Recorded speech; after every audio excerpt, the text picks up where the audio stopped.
How many times have you made a to-do list? Everybody raises their hand, right? You're probably raising your hand right now. Or if you don't really care about interacting in these YouTube videos, you're just sitting there saying, yeah. But here's the real question. Do you follow your to-do list? That's a very different question, right? Half the time, we can make like 10 different to-do lists. We can color code it. We can make it with sticky notes, make it look pretty, make it, post it on Instagram, make people think we're cool. But we barely even follow our own to-do list. Right, and that was my experience. I've made tons of to-do lists. I never followed any of them.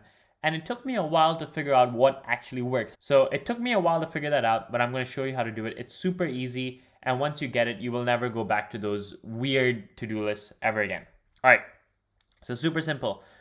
Why your to-do list probably does not work, right? And I like this photo because it actually describes 99 out of 100 times that I try to follow my to-do list.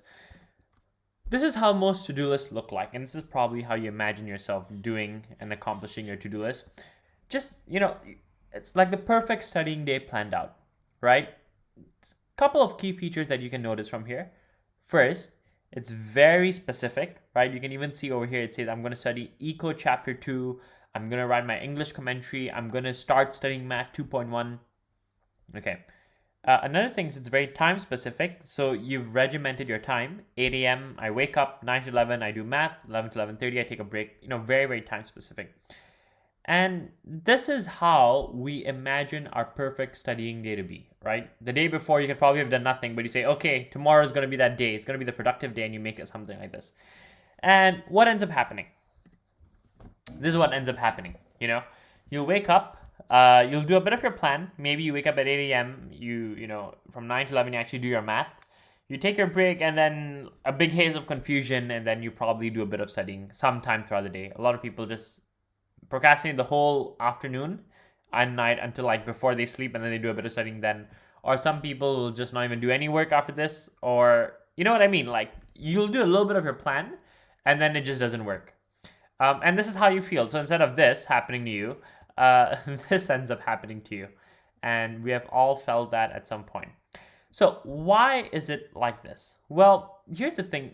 This to-do list doesn't really put you in the best way to actually accomplish your goals. And that's because every day is kind of different, right? So instead of making a to-do list that's very regimented like this, it's probably good to make a to-do list based on some solid principles. Now, what do I mean by that? Principles of good to-do list, okay? This is how my to-do list look like. This is my plan for the whole day. I might say, all right, I'm going to do Eco Chapter 2. I'll do a paper of history. I'll do a bio paper, and I'll do my English commentary. Do you see how simple this to-do list is? Right, why does this work as opposed to this little thing of beauty? First of all, it's very flexible. I'm willing to move things around. For example, if my plan today was to do Eco Chapter 2 first and my history paper later, if supposing I need to switch it up and I say, all right, history goes here and Eco goes here, or I do my English commentary first, that's fine. And just think about this. When you're flexible, it just makes things easier to go through the day, because you could very well come to a point where, let's say your English teacher tells you, all right, I need this a bit more earlier. For example, you might have a study group with your friends at 11, but it turns out that they've shifted it to 4. Now what do you do? So I always try to make my plan very, very flexible.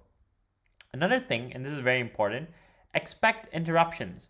How many times have you gone into your study routine and literally what happens is your mom walks in, disturbs you, asks you for your help, or like your teacher calls you or a friend calls you, or just something happens and your whole day just goes. You know what I mean? Like one interruption can mess up a whole routine.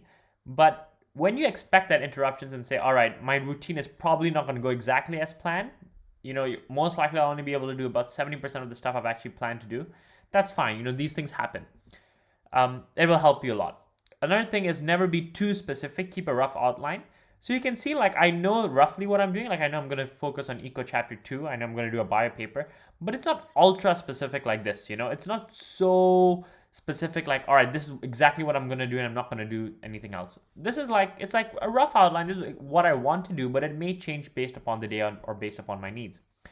Allow yourself to push and bring back things. So let's say you wanted to do all of this today, but it turns out there's something else that popped up today.